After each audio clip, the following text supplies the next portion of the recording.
This is the Omius cooling headband. It's made out of graphite, and it made its debut on the world stage last year during the Olympic Marathon in Paris.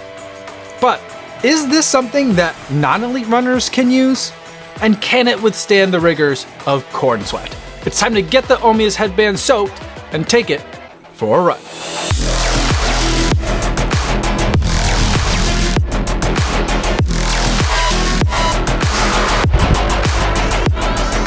Yo, what's going on? My name is Kafuzi and I'm a non-elite runner who reviews running things here on YouTube. And today I want to talk to you guys all about the Omius cooling headband.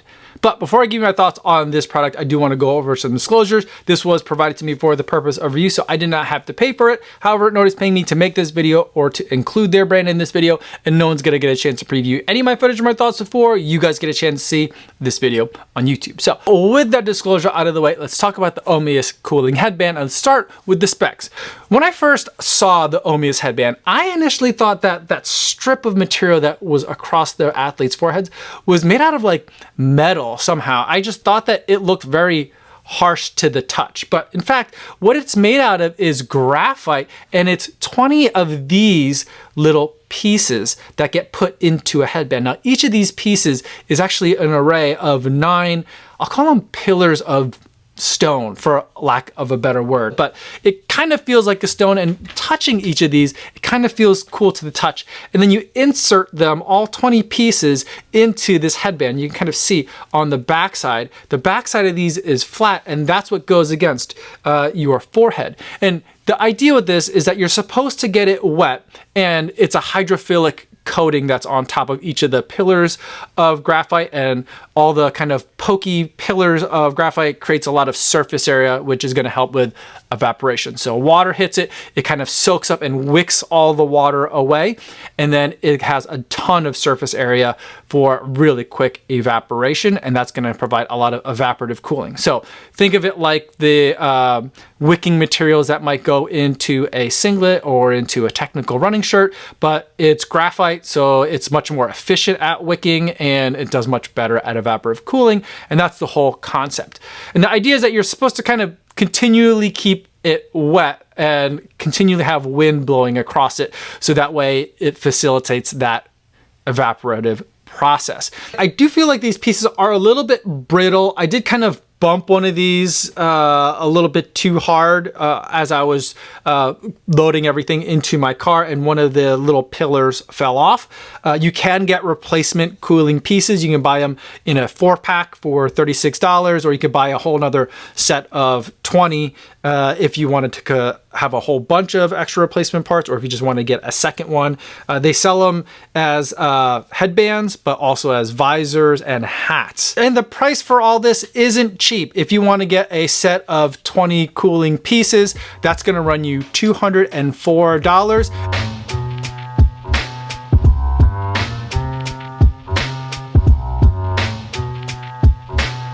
Now that we talked about how this device works and how much it costs, let's talk about whether it actually works. And the short answer is yes, I think it works, but the longer answer is it works, but not in the way that you'd think, or at least not in the way that I expected. I expected that when I put this thing on, that it would kind of make my entire body feel a little bit cooler. I didn't think that it would make a 80-degree day feel like a 60-degree day or a 50-degree day. I wasn't kind of that naive about it, but I was expecting it to work kind of like an ice bandana, but then provide even more of a cooling benefit. But that's not exactly what I felt like was going on. Now, it is cool to the touch, even right when you put it on just dry, but it really like starts to take effect when you get it wet, when that evaporative cooling hits it. And even then, I don't really feel like I've got like an ice pack on my head. It just kind of feels like things are a little bit cooler than they actually are outside.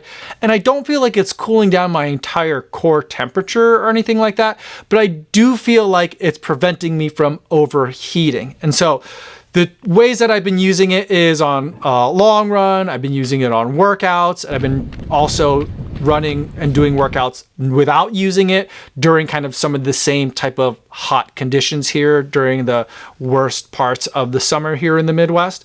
And I found that when I've been doing doubles for workouts, in the mornings, I don't really feel like I have to wear this, but in the afternoons where it's like the hottest part of the day and the humidity seems to be at its worst, that's when I've been really reaching for this as a little way of just kind of taking a bit of the edge off of some of the worst weather that the Midwest has been giving me lately. Now, just the amount of sweat that you might generate on your head isn't quite enough, so you are going to have to constantly reapply liquids. For me, I found that like I could go up to 20 minutes in between applications, but I really prefer going closer to every 10 minutes of application. If you think about it on a marathon, depending on your pace, that could be like every aid station or maybe every other aid station, depending on how close or far away those aid stations are, and of course what your paces are. And they also mention that wind is something that really helps with the evaporative cooling on the headband.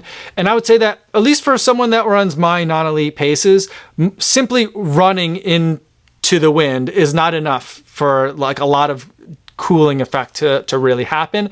But in the instances where I'm getting a headwind or a crosswind, the crosswind seems to be the most effective. I really feel like then that's when I feel like, oh, this thing is really cooling me. And I feel like that's the only time when I'm really feeling like, oh, this is like kind of chilling me a little bit, is when I'm getting a nice crosswind across a very wet Omius headband. But that's not all the time. Most of the time, it just kind of feels like it's taking that edge off of some of the worst parts of the summer. And I could finish the workout even though it still feels really hot. Whereas otherwise, I might have to cut the workout short a rep, or I might have to really cut back on what some of the paces are. Now, when you pick these up, they're very lightweight. So like when you're wearing this thing, it kind of feels weird putting it on. It feels cool even when dry on your forehead. And if you're like me and have a receding hairline, there's plenty of forehead for you to find to put this on. And then when it's on, it doesn't feel like it's a heavy piece of rock on your forehead. So it kind of disappears and you almost forget that you're wearing it. So it does a really good job of kind of getting out of the way.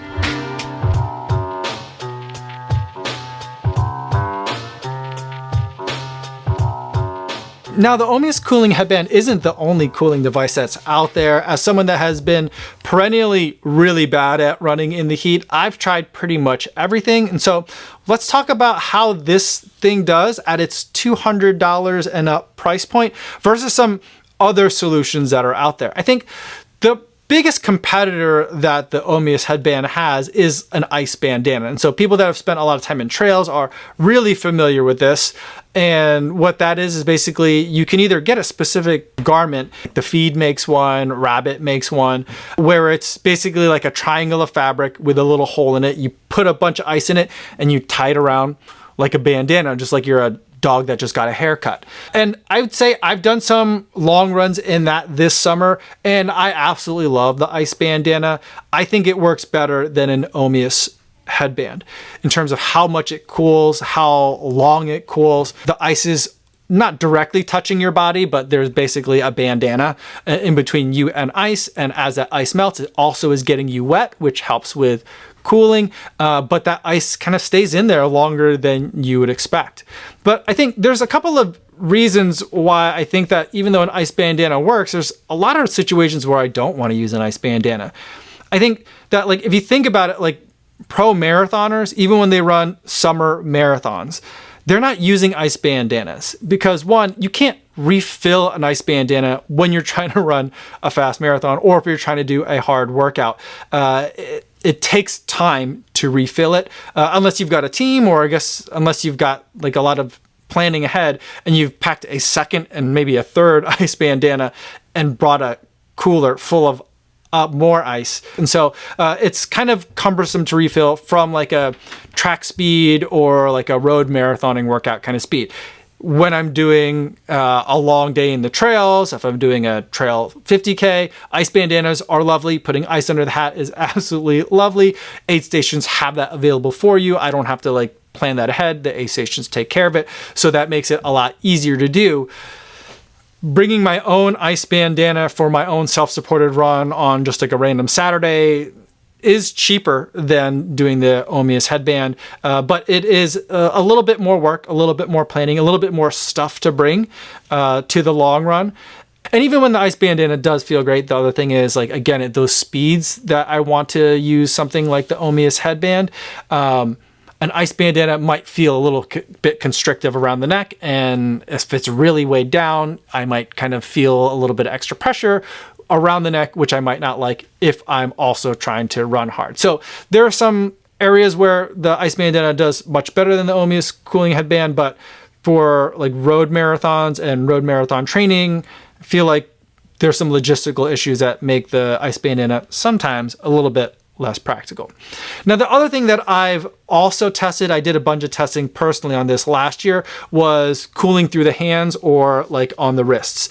And so something that I was aware of that someone like Rory Linkletter was doing when he ran the World Championships Marathon in Budapest, which was also in the summer in a very hot day and very sunny conditions, is that on his bottles, he had these little ice packs that he could, that like the trainer would have, like in high school, like if you sprained an ankle or twisted an ankle or something, you crack it open and all of a sudden it starts to get really, really cold, like an ice pack. And he would run holding that in his hands as he picked up his bottle. He would crack the thing, it would be taped to his bottle, hold it in his hands, rub it on or press it onto kind of like his wrists and really aid with some cooling in some of the extremities.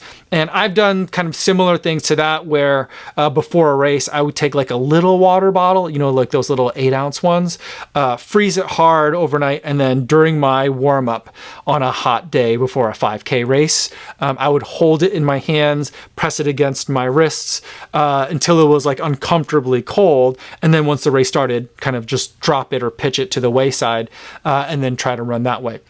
The problem with that is when I do let go of the bottle finally, the moment I am not putting ice on my hands or getting my hands wet to help them get cool or putting it on my wrist, the moment that ice is gone, the cooling effect for me is gone. And so it doesn't have a lot of staying power when I'm trying to do cooling through the hands. And then I think the other thing to think about is just getting yourself wet. So we've all been to races where someone has a hose that you can run through, or maybe the race sets up a cooling station where there's a sprinkler or a hose that cools people down. Or a lot of times at races, I'll grab a cup of water. Well, it's usually like Gatorade and then water, you know? And so then I'll do the Gatorade, drink it, and then get water, and then pour some down the back of my neck. And that's usually very effective for me from a cooling perspective. Sometimes I'll pour some on my head, but since I'm usually wearing a hat, a lot of that water just kind of splashes off. So it's usually down the back of my neck when I'm cooling myself. And I feel like that works, again, pretty well. But again, once you are dried off, or once like the most of the water has dripped off, a lot of that cooling goes away. And so it's probably the most effective thing that I've been using, because during a longer race, there's lots of aid stations, lots of opportunities to get yourself wet. But from a training perspective, I typically don't plan on like getting myself wet. And so like that works for races, but it doesn't really work all that well for training. Although if I'm planning on bringing water for the Omius Headband, I can start probably planning on bringing water to cool myself during a run if I needed to. And I think my ultimate conclusion is going to be, I think that there are pluses and minuses for every kind of cooling method, and some will work better for you than others. The hand cooling method does nothing for me, but ice bandanas seem to work really great. But I think in terms of deciding whether or not this is something that you should be thinking about buying, I think I could kind of divide it into two categories. If you're doing fine during your training and you're not worried about your training, you're acclimated enough, but you're looking for like a race day edge, I'm not sure that this is quite worth it. I'm not sure it's going to give you the bump that you're looking for. But for me, I'm looking at it from more as like, is this something that I can live with to help me get through training through some of the summer months?